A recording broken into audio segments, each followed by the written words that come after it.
Assembly. Bismillah ar-Rahman ar-Rahim. Iyyaka na'budu wa iyyaka nasta'in. Mr. President,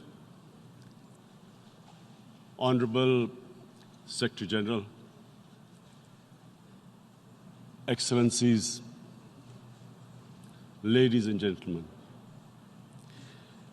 I feel honored today to represent my country at this forum of world leaders, where we have a chance to discuss problems that the world is facing.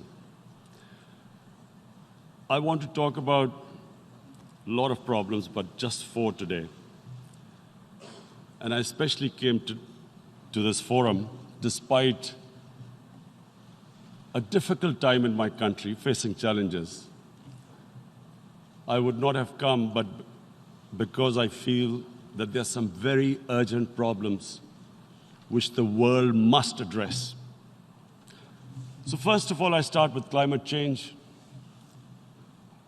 So many leaders have talked about climate change. But Mr. President, I feel that there is a lack of seriousness. Perhaps world leaders some of the leaders who can do a lot, do not realize the urgency of the situation. We have a lot of ideas, but as someone said, ideas without funding is mere hallucination. Pakistan, I'll give you start with my own country. Our country is amongst the top 10 nations in the world which are most affected by climate change. We depend upon our rivers. We are mainly an agricultural country. And 80% of the water in our rivers comes from our glaciers. The glaciers, not just on the Pakistani side, even India. The 80% of the water in Ganges and the Indian rivers also comes from the glaciers, from the Himalayan glaciers, Karakoram, Hindu Kush. And these glaciers are melting at quite a rapid pace. We detected already 5,000 glacial lakes in our mountains. And if this keeps going, if nothing is done, we are scared that humans are facing a huge catastrophe. In my country, when my party came to power in the province of KP, we planted 1 billion trees in 5 years. Now we've set ourselves a target of 10 billion trees in Pakistan. Idea being to counter the effects of global warming. But one country cannot do anything. This has to be a combined effort of the world. My optimism comes from the fact that the Almighty has endowed humans with great powers.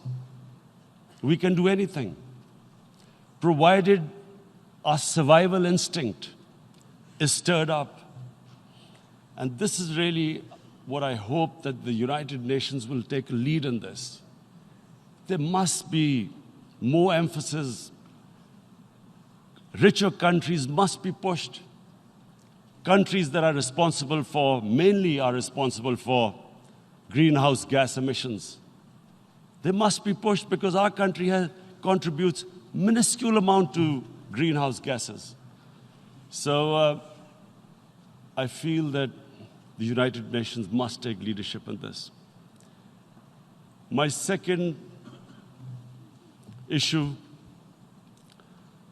for me right now is even more critical. Mr. President, every year, billions of dollars leave the poorer countries and go towards rich countries. Billions of dollars siphoned off by the ruling elites of the developing world. And they find their way into Western bank accounts, offshore accounts, tax havens, expensive properties hidden behind companies bought in Western capitals. Mr. President, this is devastating the developing world. This is causing more poverty, debts. It's impoverishing the developing world. The difference between rich and poor countries is growing because of this. Money laundering, which happens because money leaves the poorer countries into rich countries, is not treated the same as, for instance, money from drugs or terror financing. The seriousness which terror financing and money from drugs, the way it is treated, it's not the same. The way the poor countries are being plundered by their elites. It's not happening. In my country, when I took charge of our government a year back, in the 10 years preceding that, our total debt went up 4 times. The debt we had accumulated in 60 years, just in 10 years, it went up 4 times. As a result, the total revenue we collected in 1 year, half of it went into debt servicing. How are we going to spend money on our human beings, 220 million people, when half the money is going into debt servicing? Because our country was plundered by the elites, the ruling elite.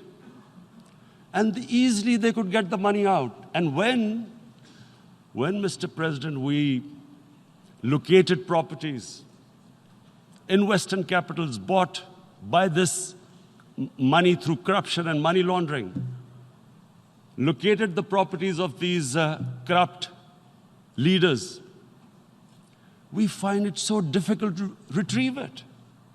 That money, if we retrieved that money, we could spend on our human beings. But it's so difficult. The laws protecting these criminals. We do not have the sort of money to have expensive lawyers and spend millions and millions of dollars. We need help from the rich countries. And, Mr. President, it's critical. The rich countries must show political will. They cannot allow this to happen. How can the poor countries spend money on human development, which the United Nations asks, SDG?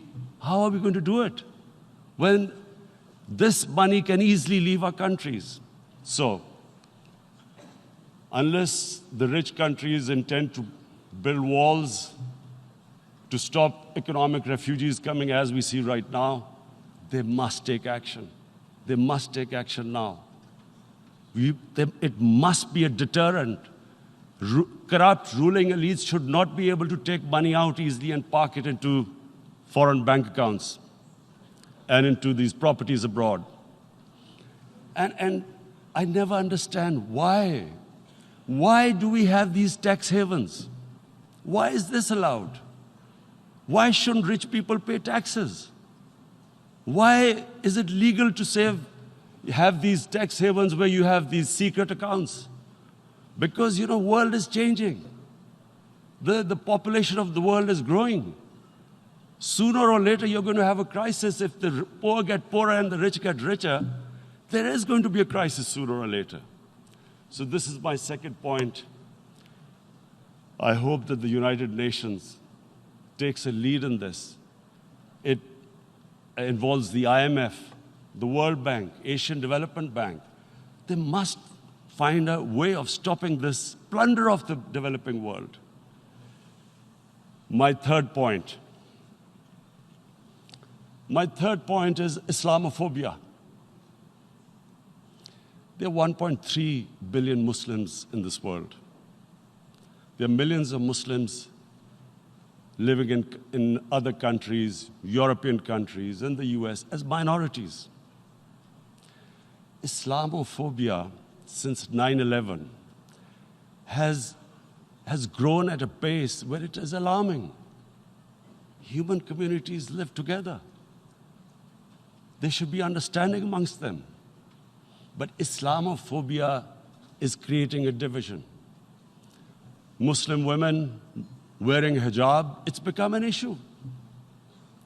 It's become an issue in some countries. Hijab is some sort of a weapon. A woman can take off her clothes in countries, but she can't put on more clothes. How is this happening? Because of Islamophobia. And how did this Islamophobia start? After 9/11. And why did it start? Because certain Western leaders equated terrorism with Islam. Islamic terrorism. Radical Islam. What is radical Islam? There is only one Islam, and that is the Islam we follow of Prophet Muhammad sallallahu alaihi wasallam. There is no other Islam. Radical Islam, Islamic terrorism, what message did they send to people in the West? And why is there Islamophobia? How is a person in New York, in the Midwest, in the US, in European capital, how is he going to distinguish between who is a moderate Muslim and who's a radical Muslim? Because terrorism has nothing to do with any religion. This Islamic terrorism, Islamic radicalism, and sadly used by leaders, this has been the main reason for this Islamophobia. And it has caused pain amongst Muslims. We in Muslim countries watch this Islamophobia traveling abroad, and it's getting worse.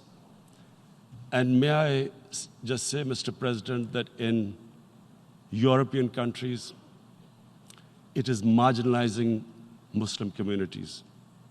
And we all know that marginalization leads to radicalization. Some of the people who ended up as militants in Syria and other places were from marginalized Muslim communities. And my point here is that we must address this issue. I'm sad to say that we Muslim leaders have not addressed this issue either. After 9/11, when this thing came about war against radical Islam, rather than Muslim leaders trying to explain to the West that there is no such thing as radical Islam, in all human communities, they are radicals. They're liberals and rest are moderate. All human communities, Christians, Jews, everyone has it. But Islam is not radical, neither Judaism, neither Christianity, neither Hinduism. No religion preaches radicalism. The basis of all religion is compassion and justice, which differentiates us from the animal kingdom. But unfortunately, the Muslim leadership was so scared of being called radical Islam that all of them became moderates. In Pakistan, we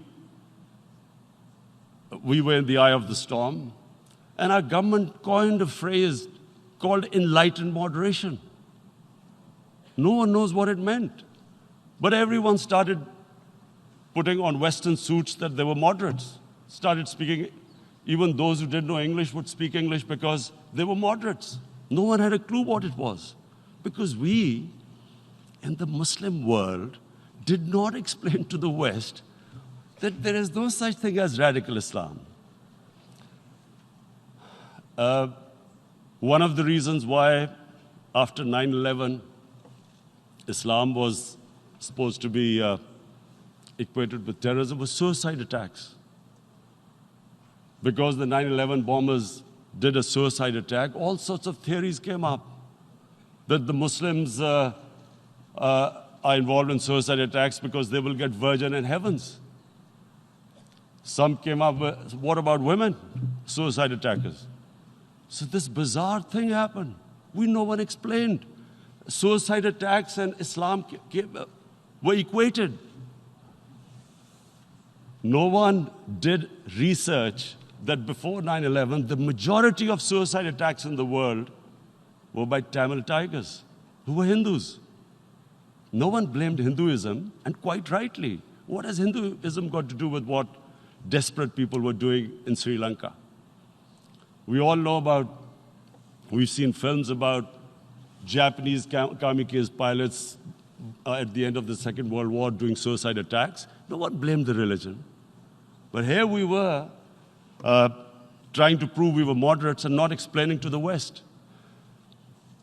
But the most important thing I wanted to say here today, in explaining this Islamophobia, Mr. President, and I feel it's very important because I've spent, because of I played professional sport in England, I spent a lot of time there.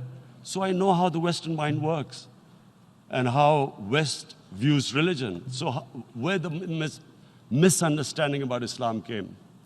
And one of the reasons it caused Islamophobia. That was, in 1989, this book was published, maligning, insulting, ridiculing our Prophet Muhammad sallallahu alaihi wasallam. And there was a reaction in the Muslim world. The West couldn't understand what was the problem. Because in the West, because I have spent so much time in the West, religion is perceived completely differently. They don't look upon religion like we do. And so, Islam was supposed to be an intolerant religion. RSS, the Congress Home Minister gave a statement that in RSS camps, terrorists are being trained. And these terrorists butchered 2,000 Muslims and 150,000 Muslims were made homeless. Narendra Modi could not travel to the US because of that. And I need to make you understand this background before I explain to you that what sort of a mindset would lay siege to 8 million people with 900,000 troops. Women, children, sick people, locked in as animals. In fact, of what I know of England, if 8 million animals were locked in, the RSPCA would have made a lot of noise about it. These are human beings.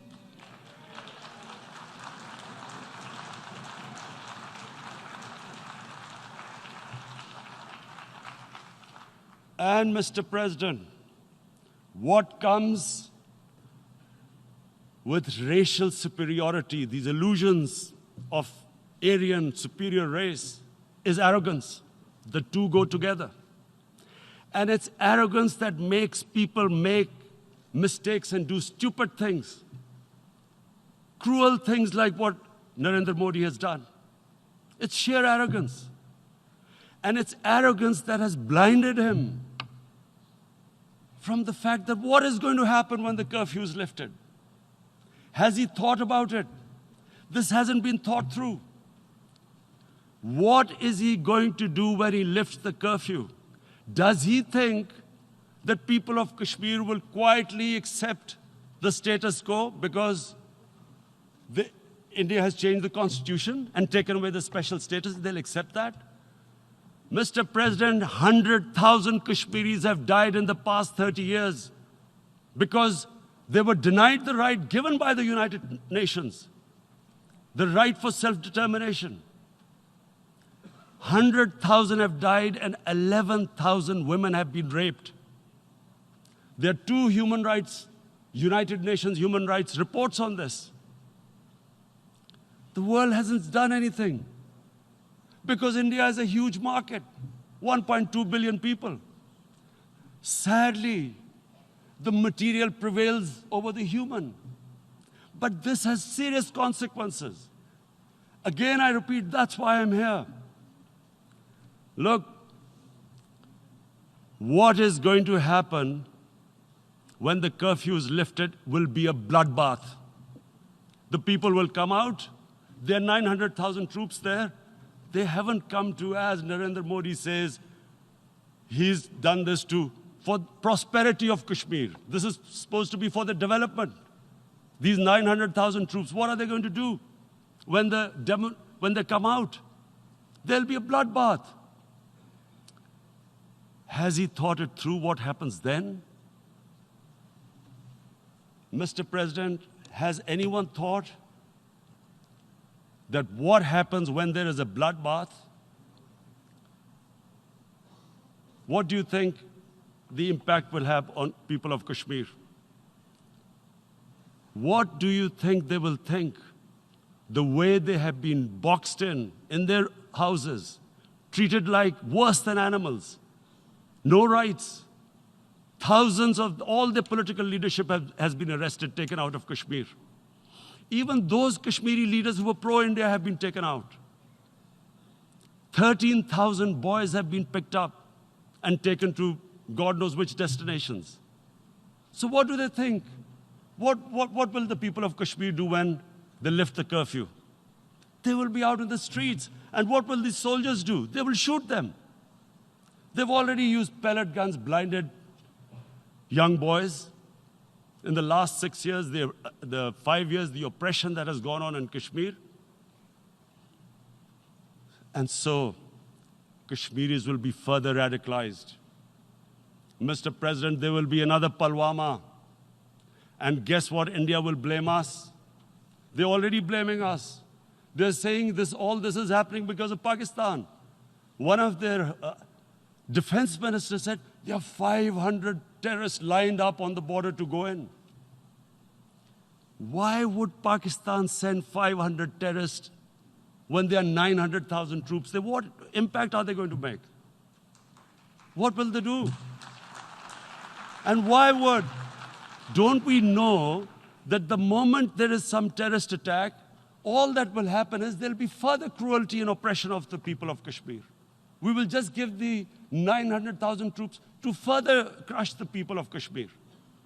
And then we'll give the Indian government an excuse that, look, Pakistan is a terrorist state, and this mantra that has gone on, Islamic terrorism. The moment you use this catchword, Islamic terrorism, the whole world turns away. No one talks about human rights. You can do whatever you want, which is what has happened in Kashmir, because they keep using this word, Islamic terrorism. And this is what they're doing right now. What do we benefit from further increasing the cruelty on the people of Kashmir? And why would we want this? But there is no other narrative left for India. As when they lift the curfew, whatever happens, Pakistan will be blamed, and there is always a danger of another Pulwama. They might come and bomb us again, and then another cycle might start. And what does Narendra Modi think? That 180 million Muslims of India are thinking right now. Aren't they watching these Kashmiris stuck inside for 55 days they've been stuck in? Aren't they watching? What do you think? Don't you think that the Muslims will be radicalized in India? And I'm talking about 180 million people. And when they get radicalized, there will be some incident in India somewhere down the line. Again, we will be blamed. And I'm warning you right now, again, we will be blamed. And, Mr. President, what about 1.3 billion Muslims who are watching this? And they know that it is only happening in Kashmir because they're Kashmiri Muslims. This is not happening to Kashmiri Hindus. They know that this is happening because of their religion. So what do you think they will be thinking? What do you think the Jewish community would think if they were, forget 8,000 Jews stuck like this? What do you think Europeans would think? What do we think? I mean, any human community, if their members are stuck like that, what do you think they will think? Are we a children of a lesser God? Is it not going to cause us pain? And then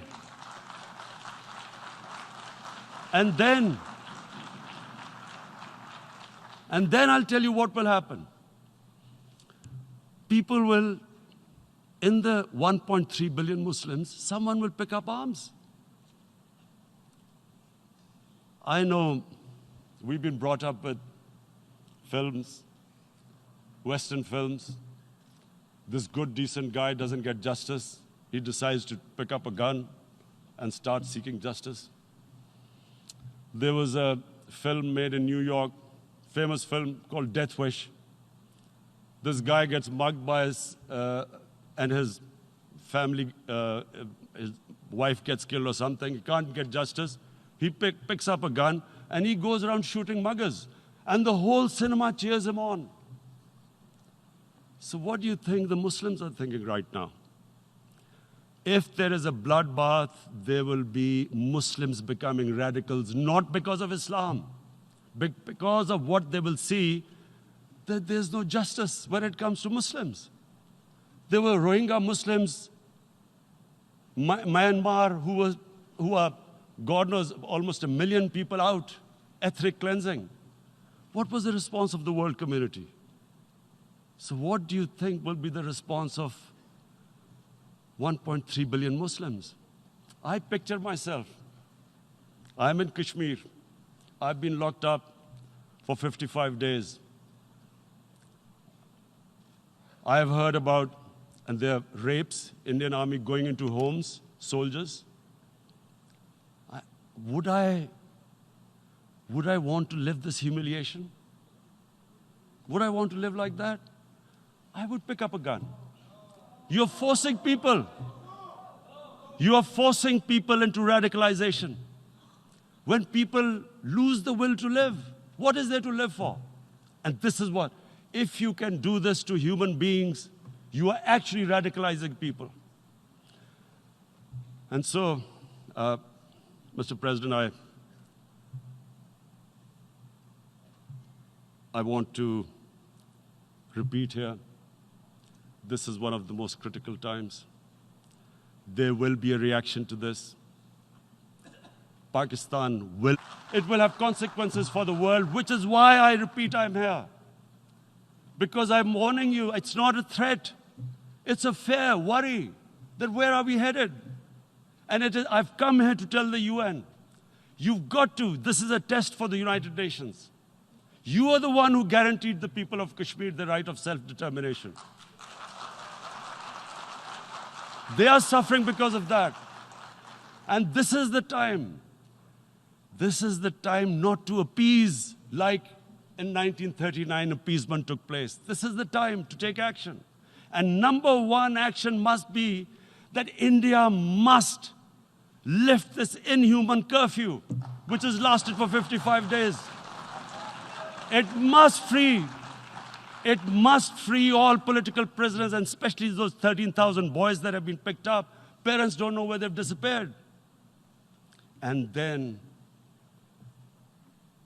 the world community must give the people of Kashmir their right of self-determination. Thank you.